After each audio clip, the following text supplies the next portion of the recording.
Hey, you guys, we're doing another movie review. It's very interesting how I ended up watching and reviewing this movie this particular week. So, this is a movie called Stonehearst Asylum. It came out back in 2014. I don't remember how I first heard about it, but I think I saw it turn up on some people's, best horror movies of the 2010s list or something like that.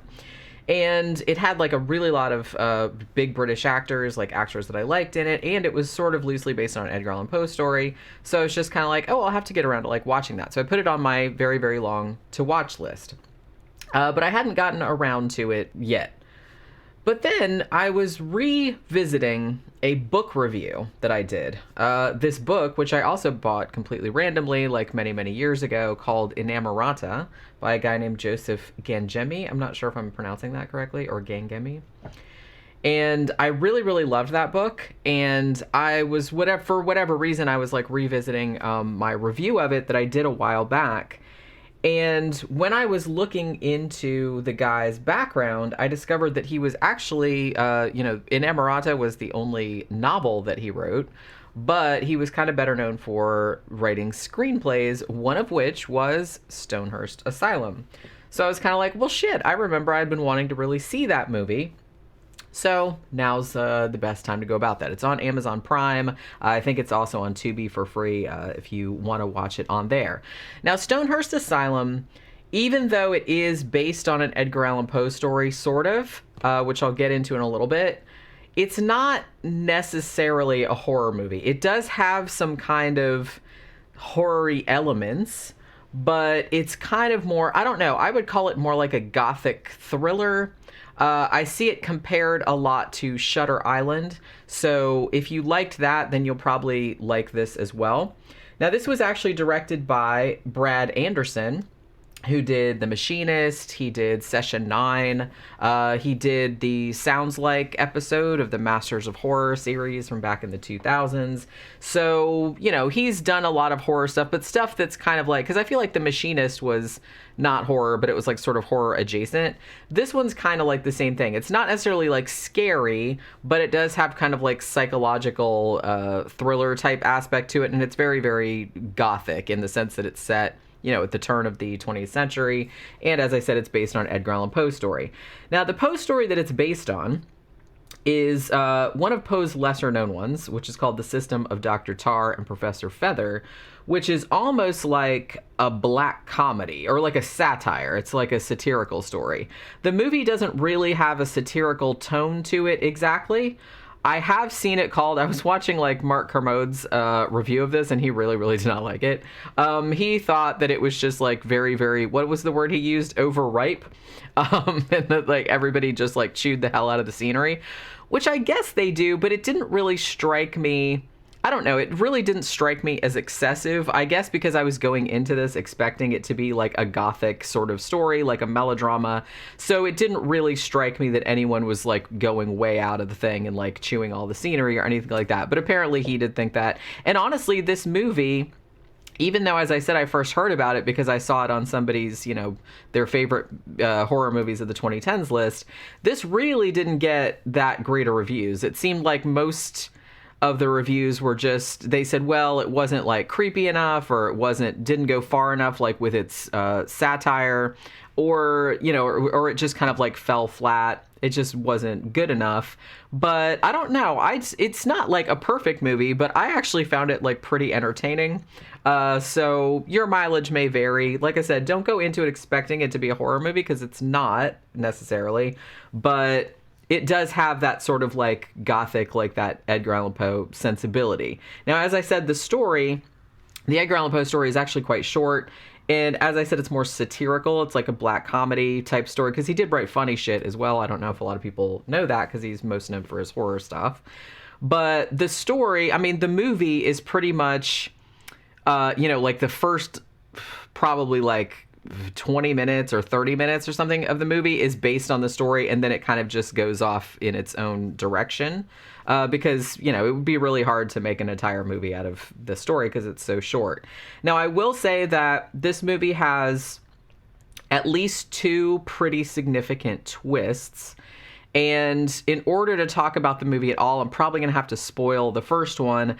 The first twist is basically the one that would have come at the end of the Edgar Allan Poe story and only comes about 20 or 30 minutes into the movie. So it's not like, I don't think it's going to ruin anybody's. And honestly, I think from what I could see of like the trailer and some of the other things like marketing materials about it, they didn't like outright spoil it, but I think even the poster like suggests the twist, at least the first one. So I don't feel too bad about spoiling it, but I'm not going to spoil like the big twist at the end because I did not see that coming by any stretch of the imagination. So I was just kind of like, oh wow, all right, maybe some people will, but I didn't see it coming.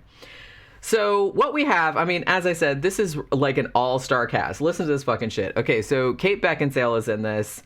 Jim Sturgess, who was actually in that, wasn't he in Across the Universe? I need to watch that again. That was a great fucking movie. I saw that in the theater.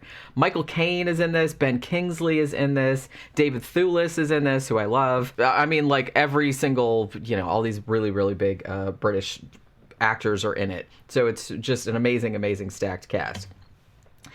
So what we have, this is set, there's a little bit of a prologue at the beginning where it's just kind of like this, sort of old school, late 19th century, medical thing where all these medical students are in there, or they're going to be an alienist, what we would call a psychologist or psychiatrist nowadays, similar kind of thing.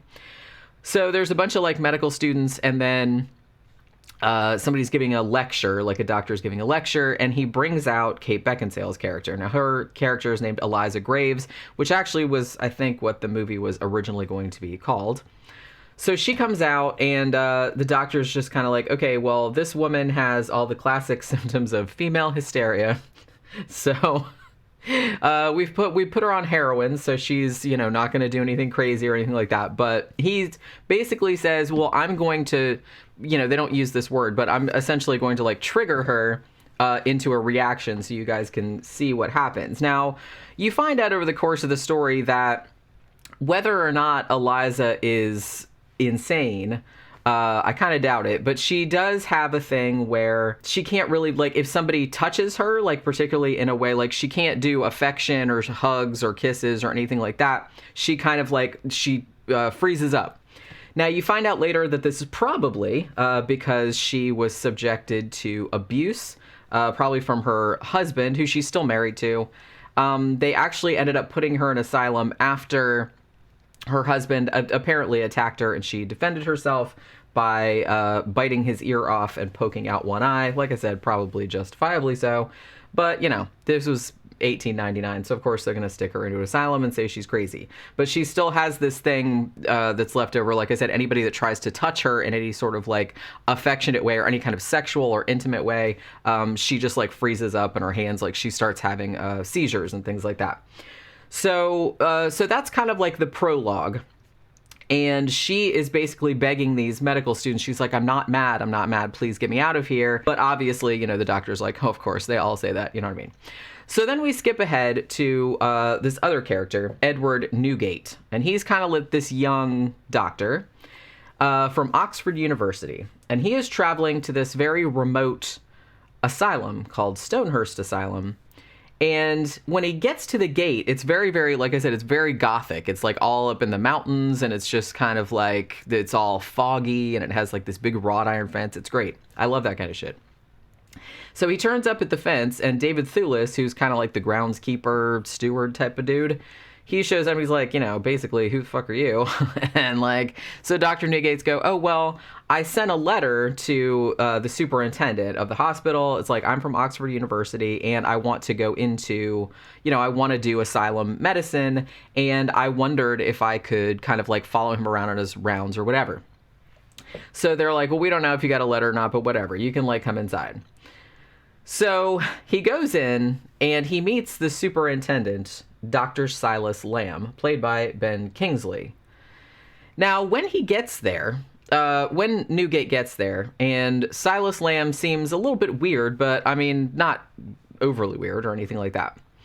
And he's just kind of like, okay, well, if you, want to go into this line of work or whatever, it's like, why don't you come with me on my rounds and you can see what we're doing here at Stonehearst.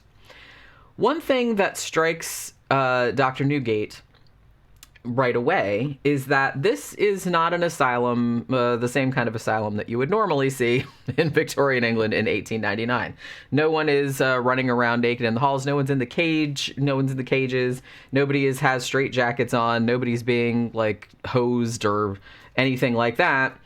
And basically the doctor's just kind of like, what is going on in here? Like, you're just letting them walk around loose like regular ass people. And Dr. Lamb said, yeah, this is a new thing that we're doing.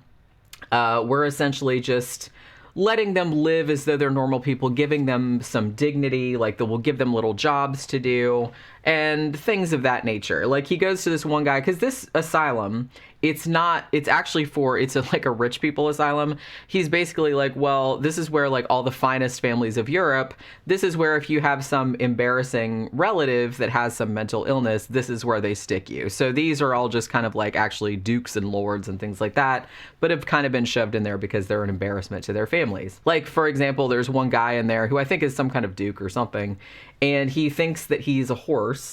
And so they basically like treat him as though he's a horse, like he gets groomed and they feed him apples and stuff. And Dr. Newgate is like, well, isn't that just like, I thought you were supposed to be treating them. You're just sort of like encouraging his delusion. And Dr. Lamb's like, yeah, that's what we're doing. We're encouraging their delusions. They can just do whatever they want to. And he's just like, well, shouldn't you be trying to like cure them or, try to get them back into society or whatever? And he's like, he says something like, why make a miserable man out of a perfectly happy horse? He's like, the guy's happy like that. So, what's the big deal? So there's all of that going on. So Dr. Newgate thinks this is weird, but I mean, it does seem like the patients all seem like pretty chill and like pretty happy. They just kind of like let them do whatever crazy shit they want to do. They let them eat with the staff. Everybody just kind of like hangs out together, and it does seem to be pretty effective. Like, nobody's acting crazy or people are acting crazy, but not like dangerous crazy. Everyone's just kind of like hanging out, and it seems very chill. And so Dr. Newgate's like, well, this must be like some new kind of method. It's like, maybe this is working out. Maybe this is a good idea. So then he meets Eliza Graves, who is the woman that we saw at the very beginning, like at the lecture, who's played by Kate Beckinsale. Now, she is very, very refined. She's kind of like an upper class lady, whatever. And she's there like playing piano for all the other inmates. And she also has this one, there's this other woman who works there as a nurse. And she seems to have a very motherly or sisterly relationship with that nurse. And she seems like a lovely person. And Edward Newgate is smitten with her. I kind of feel like he's just like, well, she doesn't seem crazy. Like, maybe she's too beautiful to be crazy. I mean, because she looks like she has all her shit together. You know what I mean? She's not like running around in jammies or anything like that. She has all her clothes and her hair is done and everything like that. So he's like, I just find it hard to believe that she's crazy. But he does think this whole thing is like very, very odd. So they have like this big dinner where supposedly, all the staff are there at the table, and like all of the inmates are also there at the table. And it's kind of going okay until Edward sort of gets on the wrong side of David Thewlis's character, whose name is Mickey Finn. And actually, that's how he gets on the wrong side, by making fun of his name, because he's like, oh, like slipping someone a Mickey Finn. That's pretty hilarious. And, so there's like all this tension all of a sudden. And so what ends up happening then is that Mickey Finn says, they kind of have a little bit of back and forth. Like I said, there's this kind of like all this tension and argument and stuff. And then he's like, oh, it's all right. I was just being funny. He's like, here, let's have a drink to our friendship. So he doesn't really want to drink it because he kind of suspects that something might be going wrong. But he's like, well, everybody's looking at me and I kind of have to. But then Eliza, Kate Beckinsale's character, like kicks him from under the table. So the drink spills. And then she's kind of like, oh my God, I'll take you in the kitchen and like clean you up and stuff. So she takes him in there and she's like, you have to get the fuck out of here, like right now. And he's just like, why? And she's like, I can't tell you, just go. And she's like, just please listen to me. You just get the fuck out of here. And he's like, well, I don't really want to go with that. It's like, what the hell? You won't tell me what's going on. But she won't. She's just like, just get the fuck out. Don't, and don't look back. So you're just kind of like, intriguing. So he doesn't leave. He kind of stays over, and then he starts hearing some weird noise, like coming through his vents and stuff like that, like from down in the basement. And like I said, at this point, this is kind of like the first twist. And as I said, if you've read the Edgar Allan Poe story, and you might have surmised it, so this is kind of like a spoiler alert. But like I said, I'm not going to spoil like the last twist, but it's kind of hard to talk about the movie without spoiling this first twist. So the first twist being, he hears all this noise, and he makes his way trying to figure out where this noise is coming from. And he goes down to the basement. And down in the basement is a whole bunch of people in cages, including Michael Caine and a bunch of other people. And Michael Caine tells him, hey, I'm actually the superintendent of this hospital, and this is all the staff. Like, that's the head nurse, and that's the groundskeeper, and that's essentially the lunatics have taken over the asylum. Dr. Silas Lamb was a patient, and he staged a coup, essentially, and overthrew the staff. And they basically drugged all of them and then locked them all down in the basement because they were, they said, taking revenge for all of the methods that Dr. Salt, who is Michael Caine's character, were using against the patients. And this is where the movie sets up a really interesting, and I kind of feel like this is maybe why a lot of critics didn't love this movie, because they said they kind of wish that it had gone more into this moral dilemma, which I agree. It does go into it a little bit, but it maybe could have explored it a little bit more. Because here's the thing. Even though the hospital is now being run by the patients, and all of the actual staff, the medical professionals, are locked up down in the basement, the patients were making the argument that the methods being used to treat the mentally ill in 1899 were obviously pretty barbaric by today's standards. They would, and particularly Dr. Salt in this movie, he's kind of like, his whole thing is like, well, to cure somebody of mental illness, you have to find what their greatest fear is and like keep exposing them to it. So they were doing stuff like, I don't know, they were just like had these things where they'd spin them around and like pour like water, like essentially like kind of waterboarding them and all this other kind of stuff. So, and they had them all locked up in cages and whatnot. So it's kind of interesting. As I said, they do kind of skirt around this, that were the patients justified in doing what they did because the way they were being treated was so barbaric from their point of view. Now, the way that it's being run now, with Silas Lamb running it, but in some ways it's better, but in some ways it's really not, because Silas Lamb is kind of a dangerous, I don't know if I'd call him a psychopath, but he's not, he's not right, you know what I'm saying? But the thing about it is that his whole ideas that he had about treating the mentally ill patients, yes, you're kind of letting them buy into their own delusions, and we're all just pretending that this guy's a horse or whatever, because he's like, well, that makes them happy and that keeps them pacified, and why isn't that better? Why should we try to make them normal just because they're embarrassing to their families or whatever? Why don't you just like let them be? And he's like, and I gave them jobs around, like the one girl that was a nurse was actually not a nurse. She was a patient, but she had her shit together enough that she could act as a nurse. So she helped to take care of the other patients. So the ones that were more capable were kind of given jobs and were taking care of the ones that were less capable. And it mostly seemed to be working out. I mean, some cracks were appearing around the edges because they were like, well, we don't have as many provisions as we did. It's over the winter time, and it's like, what happens when spring comes and like visitors come back and they're going to figure out what happened and they're going to take all the money away and shit like that. So there were hints that it was kind of falling apart a little bit, but overall the patients did seem to be happier. Now, as the story was going on, though, Silas Lamb started losing more and more of his shit, and then started doing some more barbaric stuff, like electrocuting people in their brains and stuff, doing stuff that more resembled what Dr. Salt was doing, the methods that he so hated. So as I said, that was kind of like a really interesting moral conundrum that I kind of feel like they maybe could have explored more. But I mean, that wasn't really, I don't know. Like I said, this was just kind of like a straight like Gothic psychological thriller,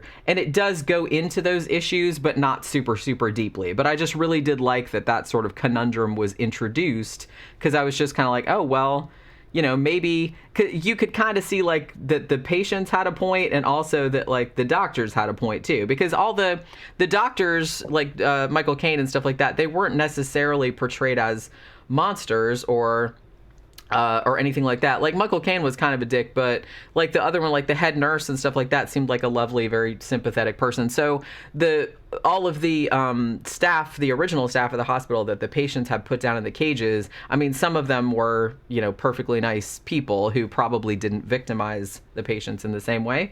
So I just kind of feel like it was interesting how they sort of presented that conundrum there. And like I said, they could have gone into it a little bit deeper, but they didn't. But that's what you're gonna do.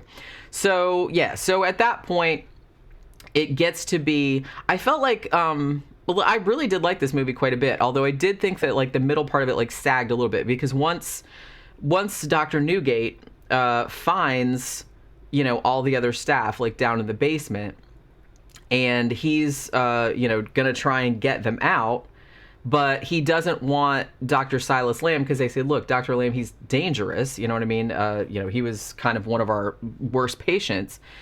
And he's like, so I don't really want them to figure out what I'm doing, because then they'll throw my ass down here, which they totally would. So like I said, they're not like better than the original staff, because if you disagree with what they were doing, they would also give you shock therapy, or they would throw you down in the cage too. So it's not like they were that much more enlightened or anything like that. So in the middle part, he's trying to figure out a way that he can get the original staff out, or like so they can escape, and how he can get like Eliza out of there, because he's subsequently of course fallen in love with her, and she doesn't really want to go. And the thing that like freaks him out is that she knew about, I mean obviously because she was one of the patients, and she was maybe one of the ones that encouraged Dr. Silas Lamb, or helped him to put the original staff in the thing, because they were doing horrible stuff to her. Because like I said, she had that hysteria thing, quote unquote, where she couldn't be touched and it would cause all of these problems. And it seemed like they were, Dr. Salt or whoever, were like deliberately like touching her inappropriately, like to get her over her fear, you know what I mean? Because that's kind of his whole method. So she was all in with the patients taking over the asylum, because she was like, they treated us horribly before. So there was that whole thing. So she doesn't really want to leave too, because she says, well, I belong here, I'm insane, so I don't really need to be running around loose. And also it's implied too that her husband, if she gets out and goes back with him, then he will continue to abuse her. So she feels safer in the hospital than she does at home with her husband, so she does not want to leave. So the middle part is just kind of like all Newgate trying to figure out, how are we going to get these people out of here? How am I going to get Eliza out of here? How am I not going to get my own ass killed? When Silas Lamb and Mickey Finn like figure out what he's doing, that he's like working against them, and there's all this other kind of stuff. And then, like I said, it kind of goes on like that, and then it builds up to like this other big twist at the end, which I will not spoil. But yeah, this was like pretty decent. It was better than I was expecting. It has a fucking great cast. As I said, I kind of feel like a lot of the reviews were either really, really kind of like meh, or, oh, this could have been, it's good, but it could have been a lot better. It could have been better, but honestly, I didn't really see why it got such bad reviews, really. And like I said, I don't think the reviews were bad necessarily. It's that like a lot of people just thought it was sort of lackluster. I didn't find that. I found it pretty entertaining. As I said, I didn't think it was as overwrought as like Mark Kermode said that it was. Like, he just thought everybody was like chewing scenery, and I said it wasn't that bad. Yeah, it had a little bit of melodrama, but it's Gothic. It's a Gothic story, so that didn't really bother me. It didn't really strike me as being like really over the top or campy or anything like that. I thought it was like perfectly fine. So I don't know. So like I said, your mileage may vary. If you want to see a decent adaptation of kind of a lesser known Poe story that is not really straight up horror, but has like a really cool like Gothic sensibility to it, and treads a little bit into mental illness, the way it was treated, the way it was looked upon at the turn of the 20th century. This is actually like a pretty interesting film to watch. and I really liked like the whole atmosphere of it. It just had like a really cool like Hammer-esque kind of look to it, which I thought was really cool. And as I said, all the, you know, the cast is great. It was just a fun time. So yeah, this is on Amazon Prime, I believe. So if you have Amazon Prime subscription, I think you can watch it for free. And I think it's also on Tubi, at least as of this recording, so you can watch it for free on there as well. So let me know if you've seen this, because I feel like a lot of people don't talk about it all that much. Came out in 2014, and I don't even remember hearing about it back then, but I only heard about it like years later. But I'd be curious to know if anybody had seen it or what they thought about it. So let me know in the comments. And that will do it for this Flickers of Fear. I will see you guys on the next one. Bye.